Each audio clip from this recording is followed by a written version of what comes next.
नमस्कार मित्रों, सर्वप्रज्ञा चैनल में आपका एक बार पुनः स्वागत है। अभी तक विज्ञान एवं प्रौद्योगिकी के क्षेत्र में पश्चिमी वैज्ञानिक पश्चिमी देशों को ही विज्ञान का जनक मानते चले आ रहे हैं। अपने ही देश के बौद्धिक संस्थानों और प्रचार माध्यमों ने भारतीय इतिहास को ग्लानि और आत्मनिंदा की दृष्टि से ही देखने की चेष्टा की है। इसी कारण से हमारी वैज्ञानिक परंपरा, वैज्ञानिक दृष्टि और विज्ञान क्षेत्र में हमारे आत्मविश्वास को नकारने की कोशिश होती रही है। इसी नकारात्मकता के भाव को मुक्त करने के लिए सर्वप्रज्ञा चैनल का यह एक छोटा सा प्रयास है।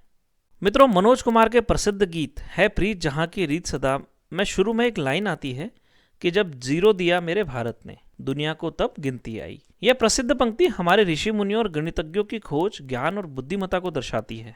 सिर्फ जीरो ही नहीं बल्कि पूरी दुनिया को संपूर्ण गणित का पाठ भी भारत ने ही सिखाया है। भारत में गणित शास्त्र की परंपरा बहुत ही प्राचीन काल से रही है। याजुष ज्योतिषम का यह श्लोक गणित के महत्व को दर्शाता है।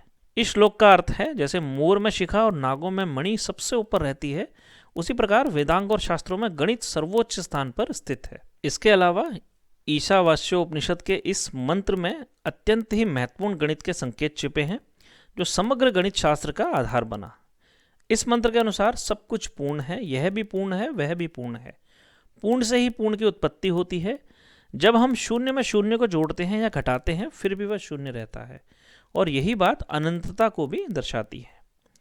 भारत ही गणित शास्त्र का जन्मदाता रहा है, यह दुनिया भी मानती है। यूरोप की सबसे पुरानी गणित की पुस्तक कोरेज विजिलेंस है। इसके अनुसार गणना के चिन्हों से यानी कि अंकों से हमें यह अनुभव होता है कि प्राचीन हिंदुओं की बुद्धि बड़ी तीक्ष्ण थी और अन्य देश गणना व ज्यामितीय तथा अन्य विज्ञानों में उनसे बहुत पीछे थे। यह उनके 9 अंकों से प्रभावित हो जाता है, जिसकी सहायता से कोई भी संख्या लिखी जाती है। 9 अंक और जीरो के सहयोग से अनंत गणना करने की सामर्थ्य। भारतीय अंकों की विश्व यात्रा की कथा विश्व के अनेक विद्वानों ने वर्णित की है। इसका संक्षिप्त उल्लेख पुरी के शंकराचार्य श्रीमद भारती कृष्ण तीर्थ जी ने अपनी गणित शास्त्र की अद्भुत पुस्तक वैदिक मैथमेटिक्स की प्रस्तावना में लिखा है। इसके अतिरिक्त प्रोफेसर जीपी हॉलनस्टाइन अपनी पुस्तक गणित की नींव तथा प्रतिक्रियाएं में भी यही कहते हैं कि भारत के जीरो के आविष्कार की महत्वता कभी बखानी ही नहीं जा सकती। उन्होंने यह भी कहा कि यह हिंदू जाति का लक्षण है, जिन्होंने कुछ नहीं को यानी कि जीरो को न केवल एक नाम दिया बल्कि एक शक्ति भी दी। अरब से मिस्र तक तथा उत्तरी अरब से होते हुए यह अंक धीरे धीरे पश्चिम में पहुंचे तथा 11वीं सदी में पूर्ण रूप से यूरोप पहुंच गए। यूरोपियों ने उन्हें अरबी अंक कहा क्योंकि उन्हें अरब से मिले, किंतु स्वयं अरबों ने एकमत से उन्हें हिंदू अंक कहा। अरब के लोग इन अंकों को अल अक्रान यानी कि अल हिंद कहा करते थे।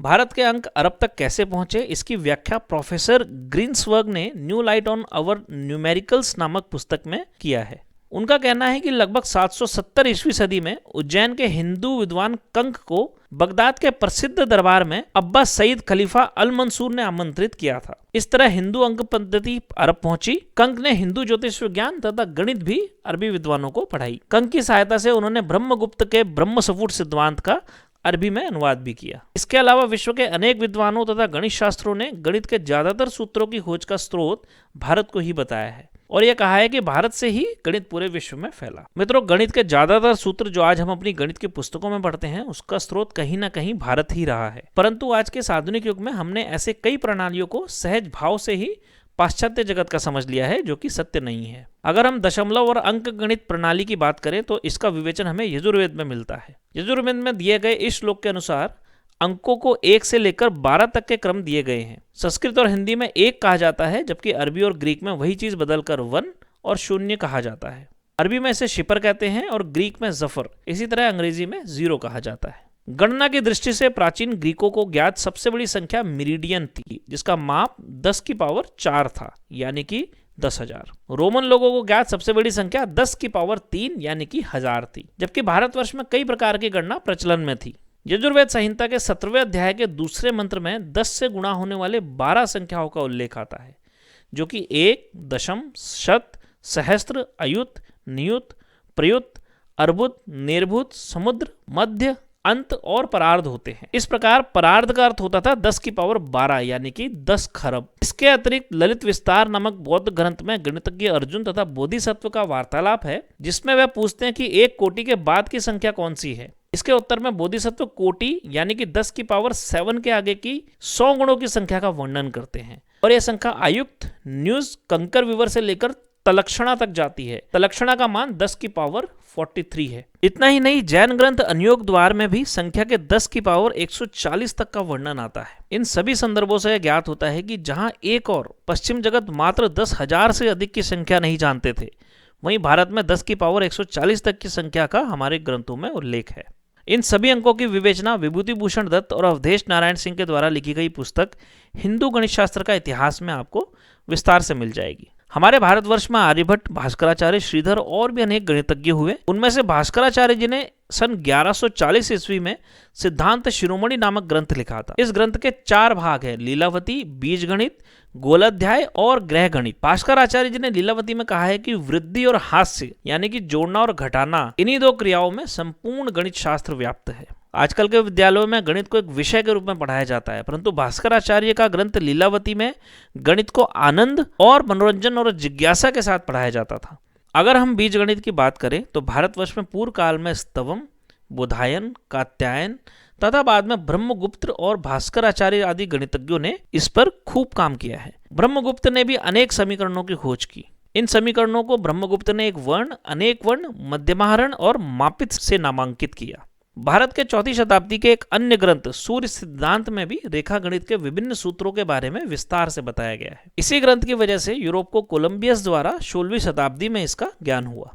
कल्पसूत्र ग्रंथों के अनेक अध्यायों में एक अध्याय सुलभ सूत्र का भी है, जिसमें बोधायन प्रमेय का सिद्धांत दिया हुआ है। इस प्रमेय यानी कि थ्योरम को आजकल के विद्यार्थियों को पाइथागोरस थ्योरम के नाम से पढ़ाते हैं, जबकि यूनानी गणितज्ञ पाइथागोरस से कम 1000 साल पहले बोधायन ऋषि ने इस प्रमेय का वर्णन अपनी पुस्तक में किया था। बोधायन के प्रसिद्ध प्रमेय के अतिरिक्त भी कुछ और प्रमेय दिए गए हैं। त्रिकोणमिति यानी कि ट्रिग्नोमेट्री का आधार भी बोधायन का प्रमेय है। अतः स्वाभाविक रूप से ही त्रिकोणमिति के सिद्धांत भी सुलभ सूत्र में दिए गए हैं। भारत के ज्या और कोटिज्या पश्चिम में जाकर साइन और कोसाइन हो गए। वास्तव में ज्या शब्द धनुष की डोरी से आया। भास्कराचार्य की ही पुस्तक सिद्धांत शिरोमणि के 4थे खंड ग्रह गणित में किसी ग्रह की क्षणिक गति निकालने के लिए अवकलन का प्रयोग हुआ है, यानी कि डिफरेंशिएशन। यही कैलकुलस आधुनिक विज्ञान तथा प्रौद्योगिकी का आधार है। लेबनिज तथा न्यूटन इसके आविष्कारकर्ता माने जाते हैं। इन दोनों से 500 वर्ष पहले भास्कराचार्य ने इस कैलकुलस का प्रयोग ग्रहों की गति निकालने के लिए किया था। इस प्रकार गणित के क्षेत्र में प्राचीन भारत की श्रेष्ठता का हमें ज्ञान होता है। पुरी के शंकराचार्य भारती कृष्ण तीर्थ ने 8 वर्ष की साधना से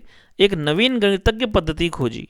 अपनी इस पद्धति को इन्होंने वैदिक गणित कहा। यह भी कहा कि इस वैदिक गणित का आधार हमारे वेद ही हैं। उन्होंने 16 मुख्य सूत्र तथा 13 उपसूत्र दिए, जिनका अभ्यास करने पर 10 प्रकार के गणित, अंक गणित, बीज गणित, रेखा गणित, गोलीय त्रिकोणमिति, घन ज्यामितीय, समाकन, अवकलन, कलन इत्यादि सभी प्रकार के प्रश्न चुटकी में हल किए जा सकते हैं। इन सूत्रों का अभ्यास होने और इन्हें लागू करने का तरीका जानने पर आश्चर्यजनक परिणाम आते हैं। अमेरिका में गणित के प्राध्यापकों के बीच में जब इसका प्रदर्शन हुआ और एक जटिल सवाल जो कि 3-4 पन्नों में सिद्ध होता था, उसे पूछते ही उत्तर बोर्ड पर लिखा तो सभी श्रोता अचंभित हो गए। मित्रों, भारत के प्रसिद्ध गणितज्ञ रामानुजम के बारे में कौन नहीं जानता। उनके गणित के ज्ञान पर कई मूवीज भी बन चुकी हैं। इसके अलावा और भी कई ऐसी मूवीज हैं जिनमें भारतीय के गणितज्ञों का महिमा मंडन किया गया है। आजकल के टीवी शोज में जो बहुत ही जल्दी कैलकुलेशन कर यह सिद्ध करने की कोशिश करते हैं कि यह कैलकुलेटर या कंप्यूटर से भी ज्यादा तेज कैलकुलेशन कर सकते हैं, दरअसल वह वैदिक गणित की साधना ही होती थी, जिस प्रकार की सिद्धि हमें अपने शास्त्रों से मिलती थी। मित्रों, भारतीय गणित शास्त्र में ऐसी अनगिनत पुस्तकें मिल जाएंगी जो हमारे ऋषि मुनियों से लेकर आज के भारतीय आधुनिक वैज्ञानिक भी उनका लोहा मानते हैं। सर्वप्रज्ञा चैनल का यही प्रयास है कि ऐसी ही महान विभूतियों के शोध और भारतीय ज्ञान को हम आपके सामने पुनः उजागर कर सके। मित्रों, सर्वप्रज्ञा की जानकारी आप सभी लोगों को कैसी लगी, यह हमें कमेंट के माध्यम से जरूर बताएं। अपने मित्रों और परिवारजनों तक भी यह जानकारी जरूर पहुंचाएं और आगे भी ऐसी जानकारी प्राप्त करने के लिए सर्वप्रज्ञा चैनल को सब्सक्राइब करें और हमें प्रेरित करें। धन्यवाद। जय हिंद।